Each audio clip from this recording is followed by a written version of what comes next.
नमस्कार सर्वांना, श्री स्वामी समर्थ। येथे आपण बनवणार आहोत इन्स्टंट थालीपीठ।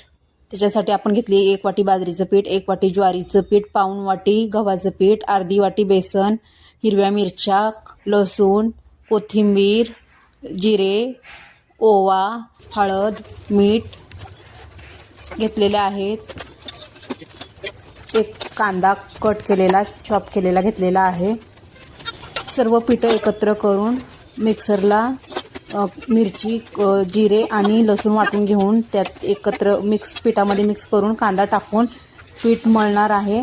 आणि एक कॉटनचा कपडा ओला करून घेऊन त्याच्यावर पाण्याच्या हाताच्या साहाय्याने व्यवस्थित थापून घेऊन मध्ये एक होल पाडणार आहे, जेणेकरून त्या होलातून आपल्याला तेल सोडता येईल आणि भाजून घेणार आहोत। इन्स्टंट असा आपलं थालीपीठ तयार आहे। न भाजणी करता देखील इन्स्टंट